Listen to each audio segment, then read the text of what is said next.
안녕하세요. 형법강론 판례강의 첫 번째 시간입니다. 자, 바로 들어가겠습니다. 자, 1번 판례입니다. 자, 1번 판례는요, 암기해 주셔도 됩니다. 제가, 모두에도 이야기를 했습니다만, 판례는 보면 맞고 안 보면 틀립니다. 그래서 되도록이면 어느 정도 이게 이해가 됐다? 그러면 여러분 권으로 만들어서 암기해서 찍으셔야 돼요. 바로 보고 찍어야 돼요.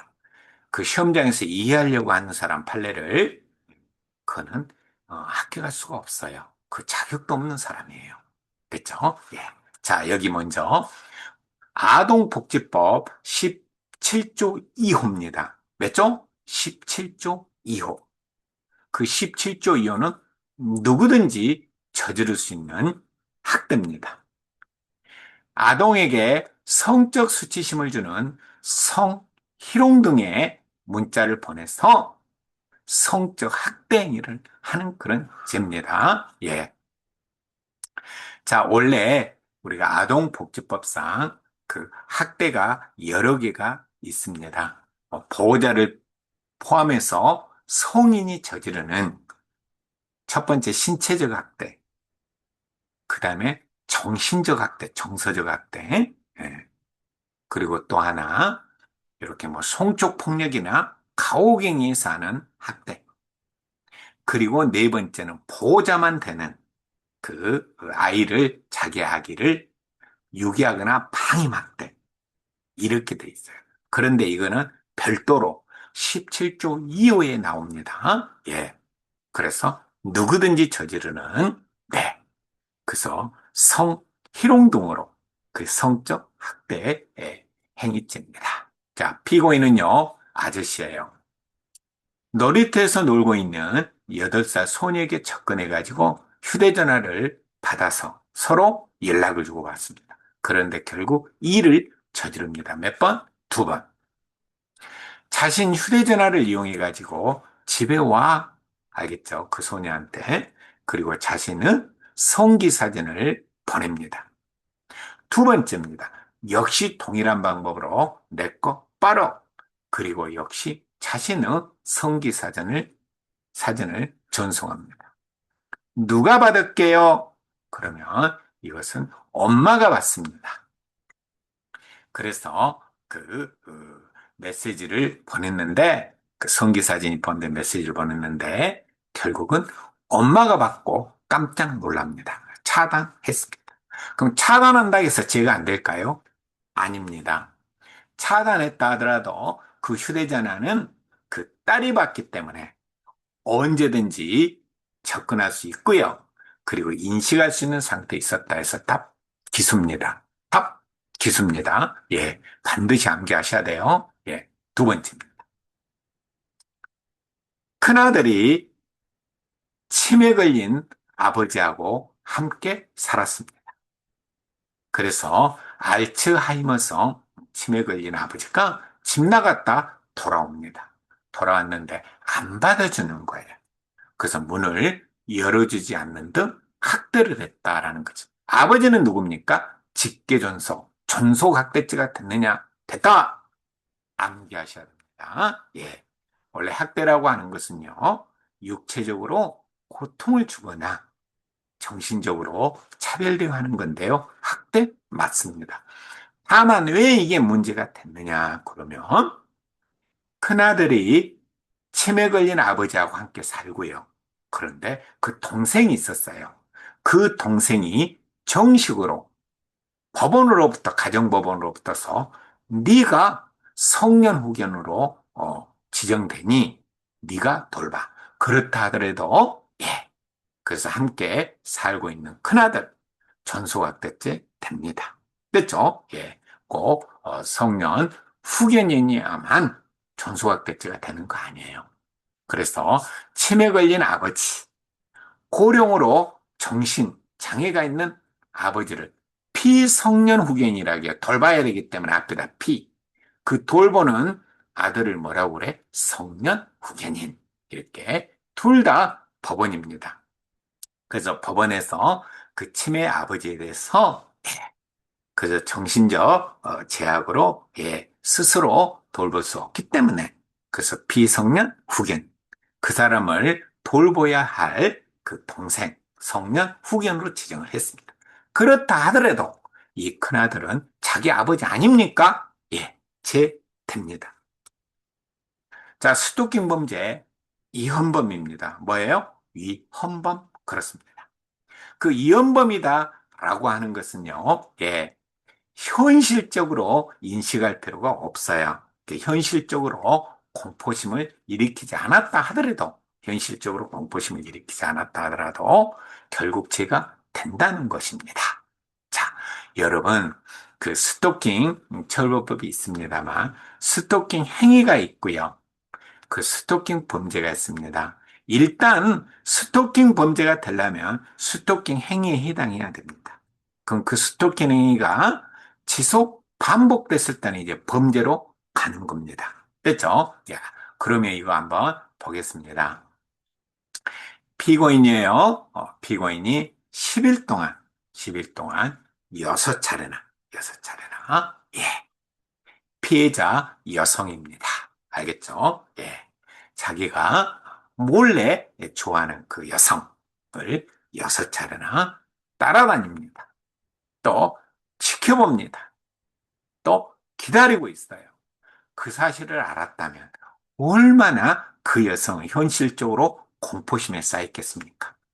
다행히도 이 여성은 현실적으로 불안감이나 공포심을 느끼지는 않았지만 알았다면 그 공포심을 일으켰을 겁니다. 그래서 이거 이혼만으로도 죄가 되기 때문에 죄가 되느냐 묻는다면 답 된다. 이렇게 봤습니다.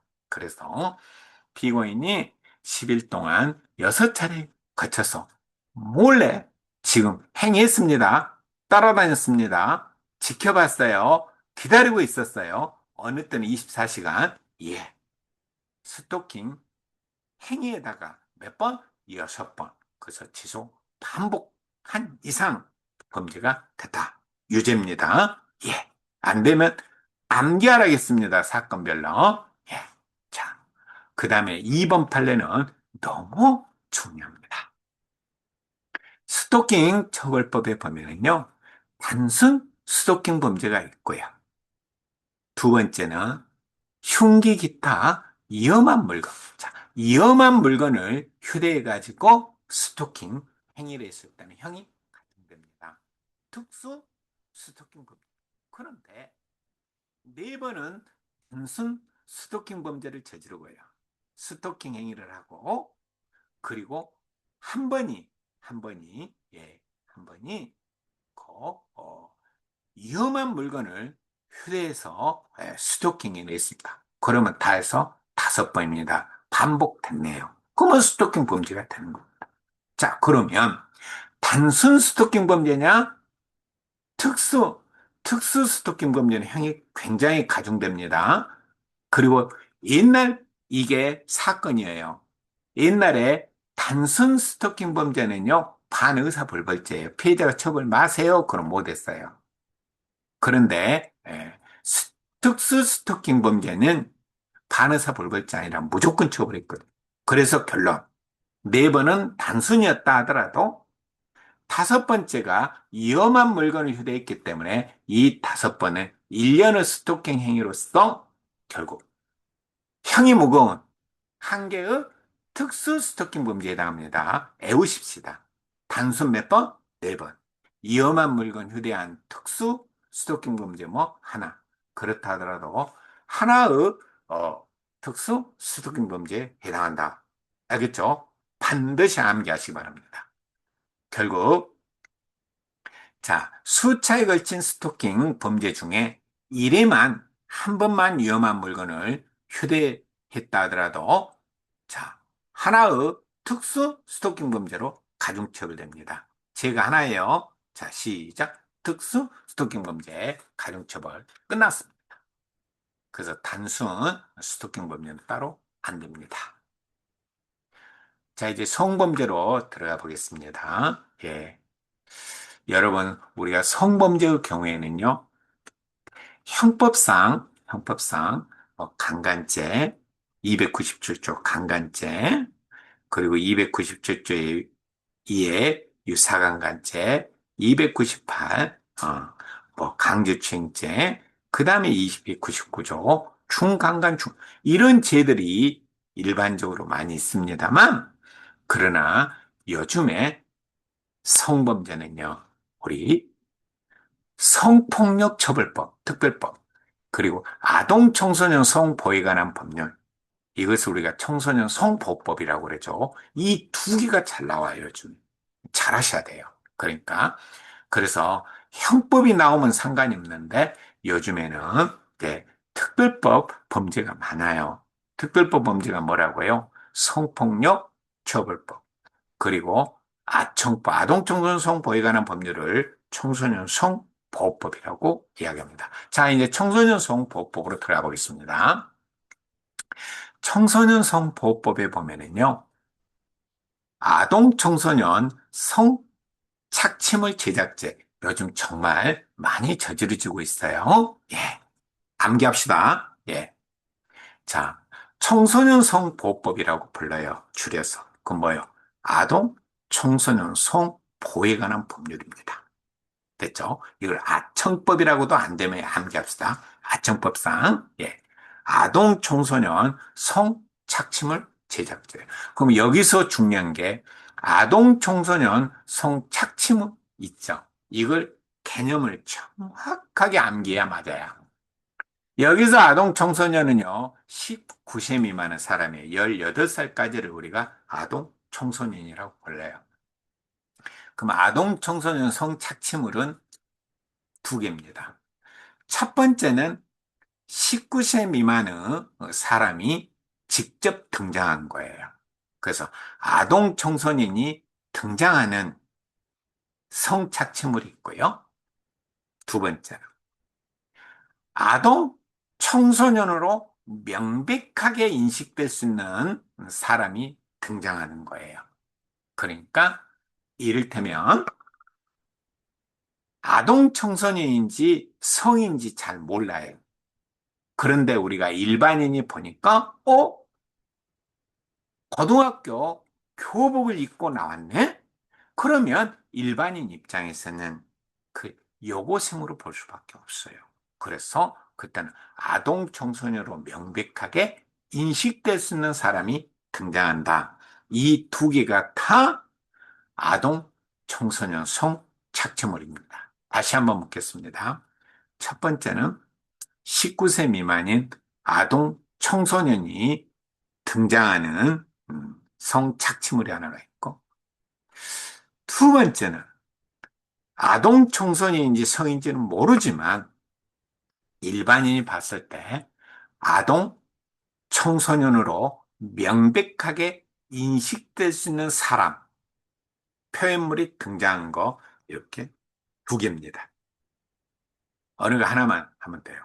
그리고 여기서 성착취물이잖아요. 성착취물. 그래서 성착취물이 되려면 또 네 개에 해당해야 돼요. 첫 번째, 거기에 성교 행위가 이루어진다든지, 유사성교, 성적 수치심이나 혐오감을 일으키는 성행위, 그리고 자의행위.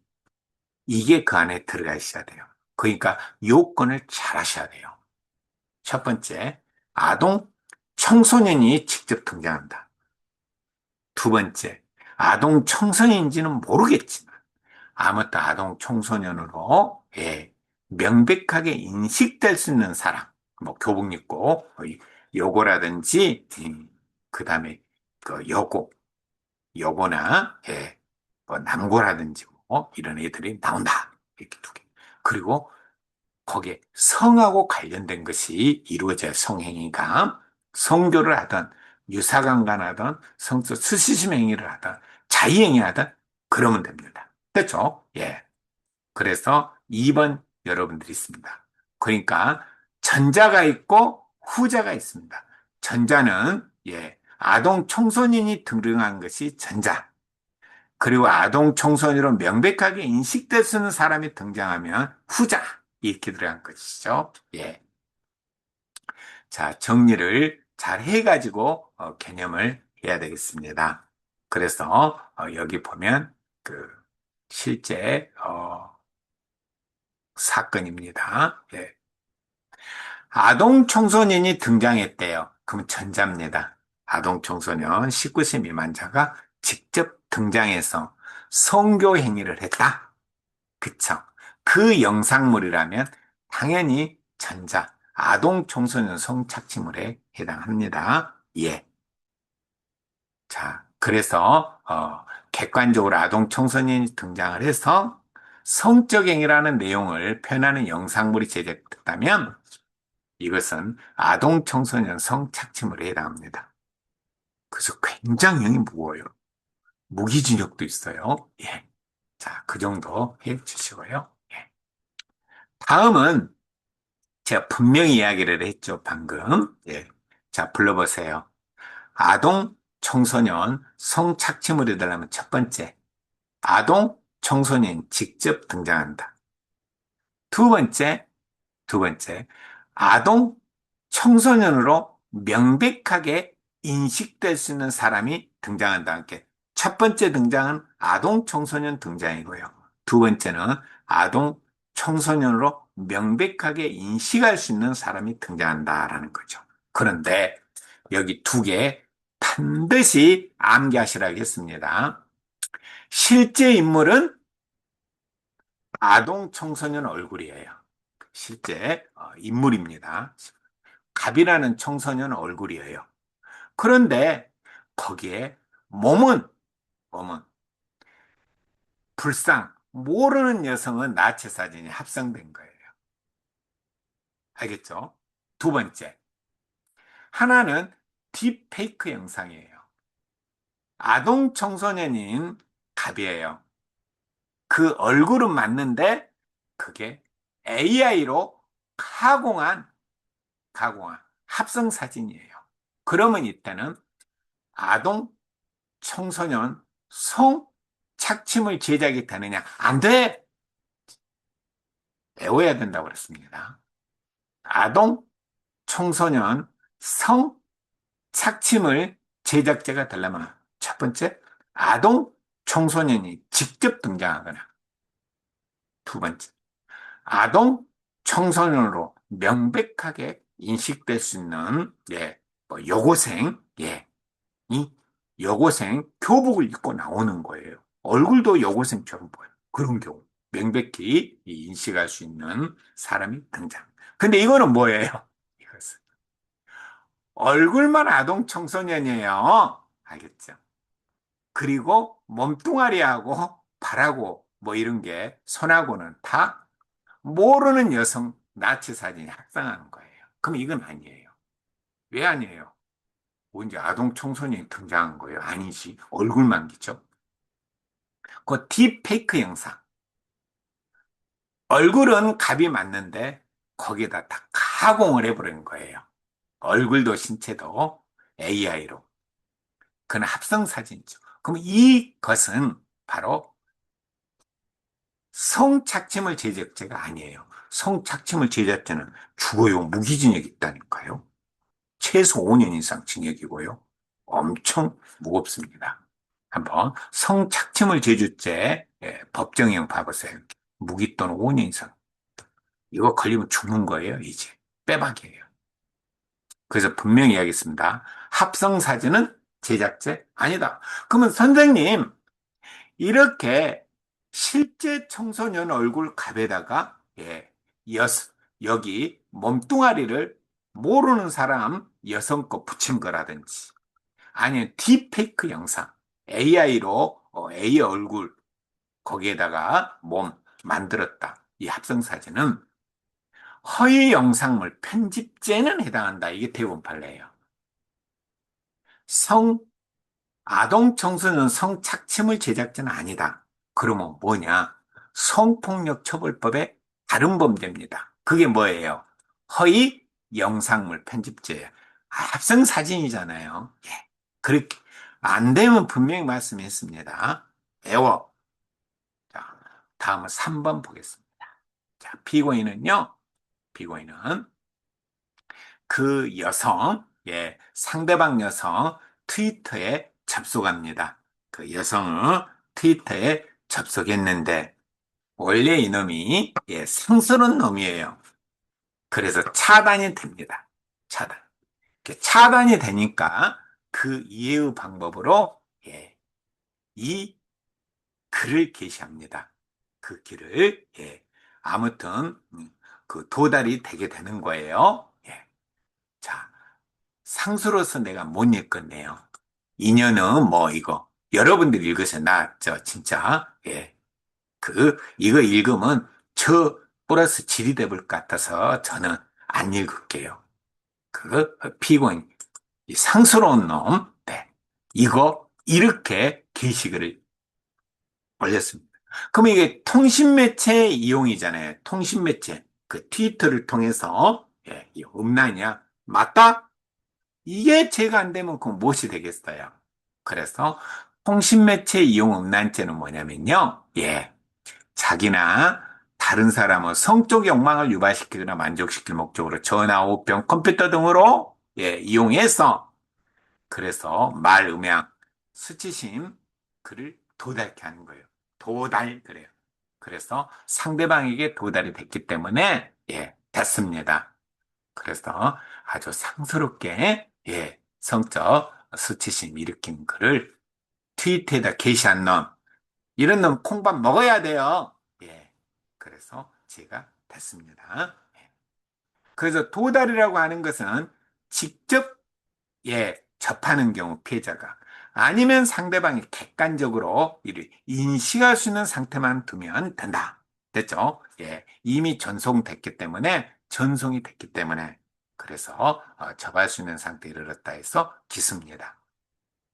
자, 이 제 됐어요. 그래서 상스러운 자 제 됐어요. 합성사진 제 안 됐어요. 그렇게 암기해 주시면 되겠습니다. 그리고 아까 아저씨 8세 소녀에게 그렇게 제 됐어요.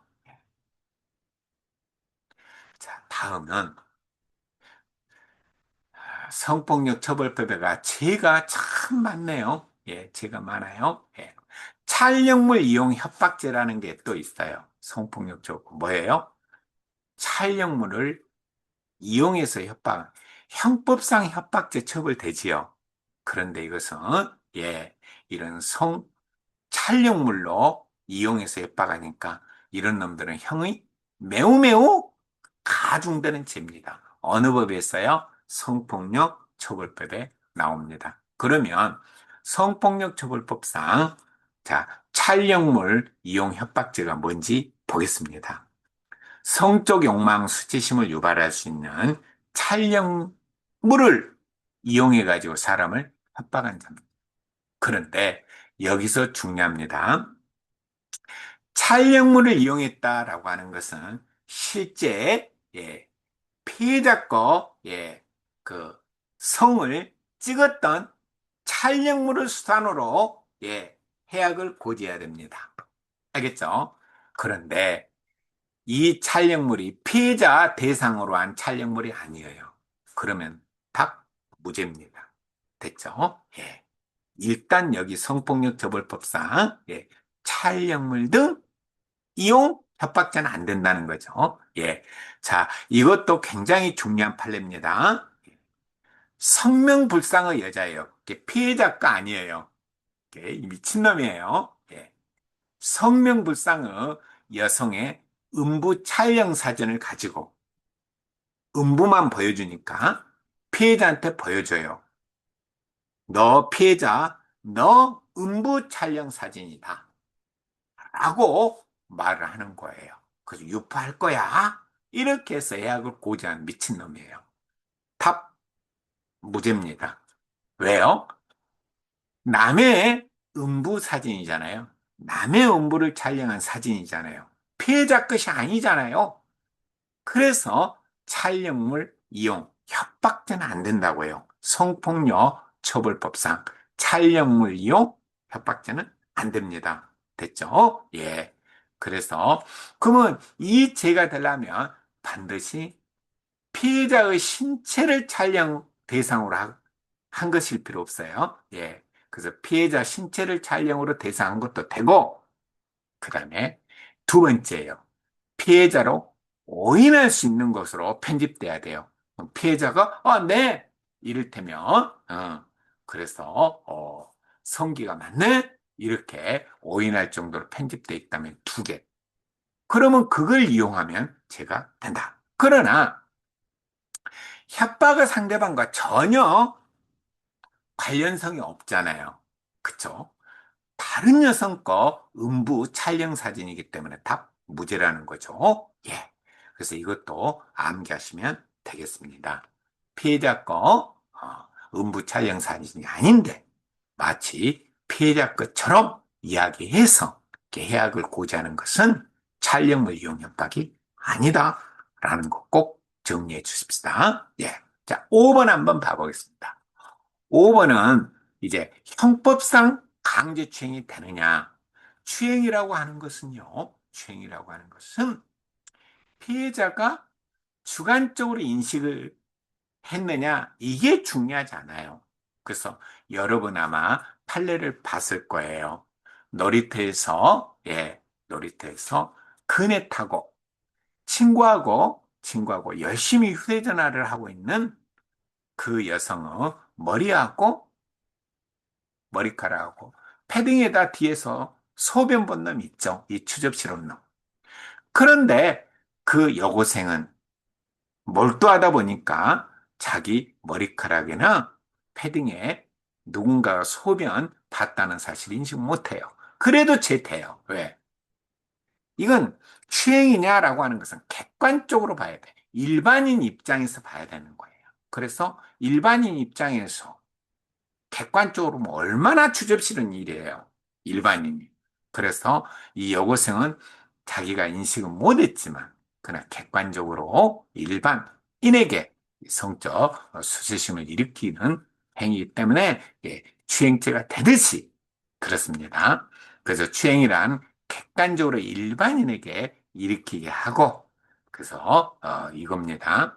그래서 피해자가 성적 자유를 침해하는 거다. 그리고 강제추행죄의 성립은 주관적 구속요건 요소인 고의만으로 성립이 됩니다. 뭐예요? 고의, 고의.